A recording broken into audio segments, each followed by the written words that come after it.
author Tim Brown of the book Boys Won't Be Boys and Uncommon Athletes, and I am blessed to have with me today Reggie Thomas. Reggie's a good friend. I've known Reggie for many years, and the thing I loved about Reggie, or appreciated about Reggie, is his commitment to helping others. Our brother Reggie's been with the Huntington National Bank here in the Columbus area for over 28 years, and I've watched him. He just didn't keep it all to himself. He's always been helping somebody else along the way in that position. So today I want to talk to him about the importance of mentoring, how important it is once we get in those positions to bring somebody else along with us. And so, Brother Reggie, I'm going to turn it over to you. Can you talk a little bit about the importance of mentoring other young men? I will. Thank you, Mr. Brown, and thanks for having me. And I look forward to our conversation today. Boy, mentoring probably goes back, for me personally, 40 years. You know, I had, some I won't say issues. Every young Black male has things they go through. Mm. And I did find a number of mentors along the way. And I'll be honest, some of those were not African-American men. And I know that's important. I was raised primarily by my mother. I was an only child, so I didn't know what was right, what was wrong. Right. But luckily, the good Lord had me hanging out with the right crowd, coming home doing homework, and other parents were parenting me. And, I didn't really understand what a mentor was until I got to high school, and I had my first African-American football coach. Mm. Now, he wasn't the head coach, but he was the only coach. Right. And he pulled me aside a few times and said, you know what, you got something going for you. You might want to think about, hitting the books a little harder, working a little harder in the weight room. And, I didn't have any role models to look at. Until I went to college, no one had, people had gone to college in my family. No one had finished. So I said, well, I made the goal. I got in, but then when I got to college, people helped me to say, well, no, you need to graduate and get a degree. And I'm like, well, I don't know anybody that has degrees that look like me. Mm. So long answer to a short question, but it was people, it was relationships that you have in your life that sometimes you don't realize you're mentoring or you're a mentee. And I can look back and look over the years and see how many people, when I got to that fork in the road, helped me go right as opposed to going left or wrong way versus the good path. So, you can never appreciate that. You certainly don't really appreciate it while you're being mentored. You think you're being preached at or lectured or, and none of them was in a downgrading way. It was just more, they saw more potential in me than I saw in myself. Yeah, I think that's the important thing, that how young men receive the instruction, so to speak, to mentor. I have this thing where I believe that for men and for boys, a lot of what we do in mentoring is not like we sit down with a guy where we're, sitting across from them. But now we may not ever do that with a guy, but guys are watching us. For guys, it's a lot of it is not what we're taught, but what we catch a lot of it, Mm-hmm. And I believe and I know a lot of guys I talk to who know you, they've caught a lot about what you've done and how you handled yourself, in a professional manner or whatnot. Because reality is a lot of us don't see that. We may not see that. We may not have been blessed to have that opportunity, to see men in different capacities or whatnot. And the thing that I know you have always done has tried to be that example for those guys. And it's truly been a blessing. What would you say to a mentee? Well, what should the attitude of a mentee, a young guy who, let me ask you this way. My son works for the Indiana Pacers, and he has guys always want to go, can I talk to TJ? Can you give me your son's number, so I can call him or whatnot, Mm-hmm. And I'm always listening to see, do those guys really want it, so to speak? What's the end game and all that? Right. So if you had a guy who wanted to come along, called you or whatnot, what should that young man really be about? What should their approach be? Growth. Building a relationship, two-way street. I mean, I get a lot out of mentees just because they're young now and I'm not so young. So just grabbing some of their youth and helping them in, you know, when they get to that fork in the road, try to help them make the right decision. So, yeah, I think it's important in that just your circle, just making sure you're in the right circle, circle, and not just your peers, but adults, you know, and being able to let those right adults into your life, you know, and listening to them and whatnot.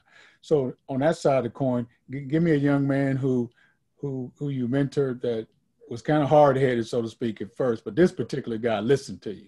You know, I mean, he may not have been there where you wanted him to be then, but now looking back over it, because I know we've been in this a long time. We've seen those guys who we think aren't listening, but they really are.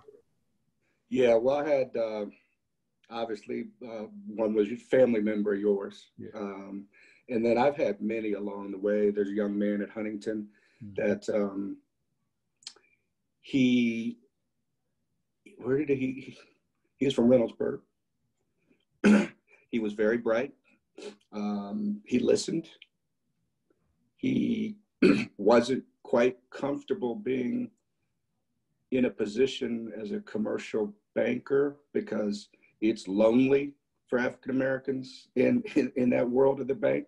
That's almost the highest level, which says that's an accomplishment. But when you're alone, it doesn't feel that good. So he left the bank. I think he went over to Chase. Kept in contact with him. We'd still have our, you know, lunches or whatever. And he called and he said, "Hey, Huntington's calling me back. It's in a different role. What do you think?" I said, "Well, you know, let's talk about it." We talked about it, prayed about it. He came back. That's probably been 3 kids ago now. So he's been probably at Huntington for another 10 years after we were in, he was in the Inroads program. So if you know a little bit about Inroads, that was, you know, Huntington did a great job of having that program run by another African-American executive at the bank who has been there 28 years. So we've been there like, we're a week apart. So I was her go-to when she had any kind of boys, young men, that she said, you know what, these guys, they got it on their, but let's keep their head on their shoulder. And so I'd say, Tim, probably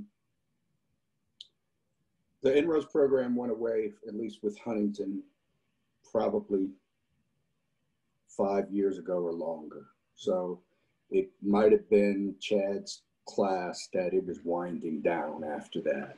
And I hated to see that, but, you know, we can only do so much here. But there are still young African-Americans that come to the bank. They look me up because everybody, you know, I guess I have that reputation that says, you want to get out, work community, you want to volunteer, you want to know who knows a lot of people, call Reggie. So every couple months I get a young brother and sometimes a sister call and saying, "Hey, I was told I should reach out to you." I'm like, "You want to go to lunch? You want to just, you know, talk?" Now, of course, we're not doing that pandemic time, but we'll get back to normal. But we still, people reach out to me on email saying, "Hey, I just want to, you know, get to know you." And I don't really take it as you said, you can tell when somebody is sincere and earnest about what they're trying. They're trying to make their life better, but why not go the easiest route as opposed to, you know, the hard, you know, mistakes that one could make, and then all of a sudden you're whatever you were doing, you can't do it anymore. You got to go somewhere else and do it. And that's the difficulty young people have now, is their expectations are, and I remember being told this when I was in my 20s. And I said, you know, I'm leaving this bank that I'm at. I think I got a better future at Huntington. And they're like, "Well, no, you should, you know, trying to downplay the recruitment that they were in." And I just, you know, I put it to my family, I put it to God, and I said, "What, you know, am I happy here?" And the answer was no. And, you know, I talked to some mentors that I had out there. Some of the mentors were at the bank. You know, Stan Harris, you know, brothers that had been there for a while. Morris Jackson, I don't know if you remember Morris. And they said, you got to do what you need to do for you and your family. And Tim, I look back 28 years and it was the best move I made. What is it that's inside of you that kind of drives you to want to help others? What is that thing inside of you that wants you to? Because you've always been that kind of guy. If someone calls, you're going to take them to lunch now. I know that. What is yeah, it? I'd say, you know, it may sound corny, but faith, family, friends, and I can't remember who said it. Maybe it was even reading about your book, but it was like that commitment that you have to succeed. And, you know, we all had some family members that have failed. You know, I had a father that failed me, failed my mother, failed his grandkids. But I always use that to say, well, you know what, I'm gonna be twice as better, 3 times better than you, as a father, as a friend, as an employee. I never knew him to have a job. So I'm sitting here like, okay, yeah, there has been times that other offers come along, but you sit and you get to a certain point and you're like, you know, I'm not saying people should get comfortable, but I love what I do. I love helping people. Right. And if it's kids or if it's the elderly or if it's grown adults, I like helping people. Yeah. And I think that what you said about being twice as good or being that example, you know, how to do it. And that's what I appreciate about you, that I think these young guys, particularly African-American boys, young men, need to see men who are, first off, who are doing the right thing and not just on the surface. And you can tell a lot about a man by watching his family, you know, and I know you're blessed with 3 beautiful children, blessed with a great wife, you know that. And I think I got 4 now, brother. You got 4. Okay, I forgot. Yeah. Three girls out of 3 college. girls, you got that boy on the back end, yeah. And that middle one, I'm proud of all of them, but that middle one is 2/3 away from being a doctor. Yeah. Oh yeah. Yeah. So and men need to, and I think young boys need to hear that story, you know, because I don't think they see enough of us on the back end, you know. Right. What it looks like on the back end, what you said, just sticking and staying, you know, having that stick-to-itness, you know, not quit, completing something, you know. And I know you're on a mission to complete what you started, you know, and to complete the best way that you can. And that's what these guys need to see, is men who are willing to go through those tough times, but know the reward on the back end. And because it's a grind sometimes. It is. It's a grind. And some folks can't handle it. They just bail, and we got to give them to hang in there, because don't go for that easy money. Right. That's you pay for that easy money. Oh yeah. And you're a banker, so you know that nothing's given to you, but get them to understand it's worth it on the back end. You know, it's definitely. And we talk a lot about delayed gratification. You know, that you can't have all of it right now. You know, it's going to take some time, but if you're willing to put the time in, you know, you appreciate it more. Right. And I think a lot of what we do is because we watched. We know that there's men before us, like you were saying, the Stan Harrises of the world. I know Stan well, you know, some of those guys, and we watch them, and we don't want to let them down, you know. Right. We don't want to let them down because someone paved the way for all of us to do what we do, you know. Right. And our job now is just to pay forward or to take along guys alongside with us. You know, to me, it doesn't do us any good to have all this and nobody coming, you know, we're not helping somebody else, you know.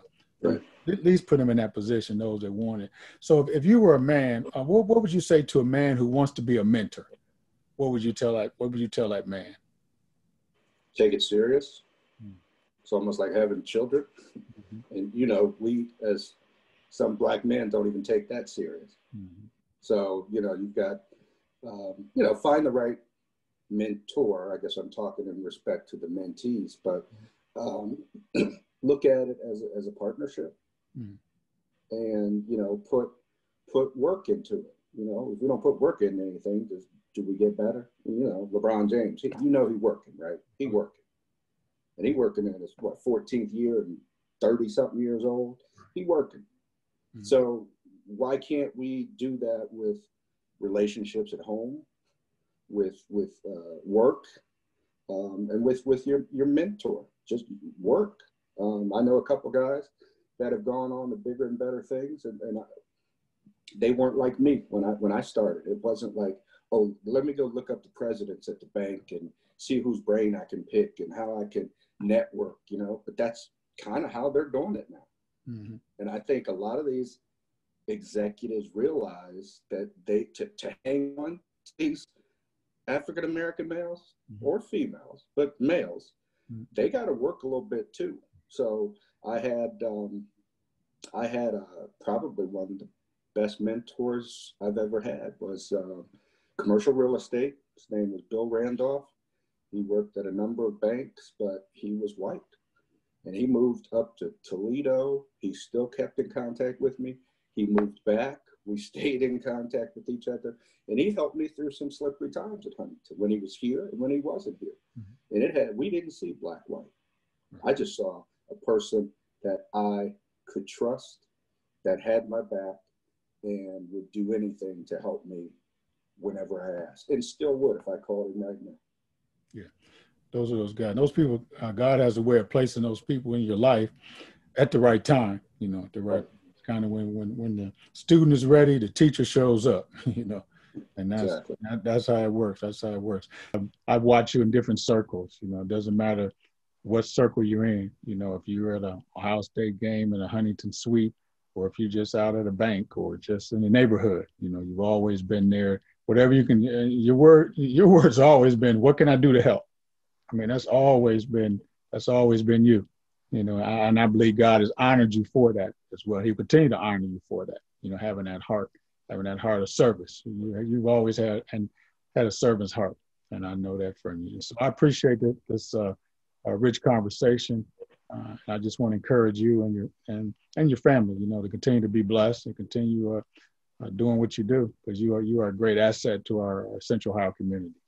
So I appreciate that, Fred. Guys, I appreciate you. Be ready, though. Appreciate you. I know you. I hear you. I'll be ready. All right. Well, I appreciate you. Have a great day. Thanks for your time. Thanks.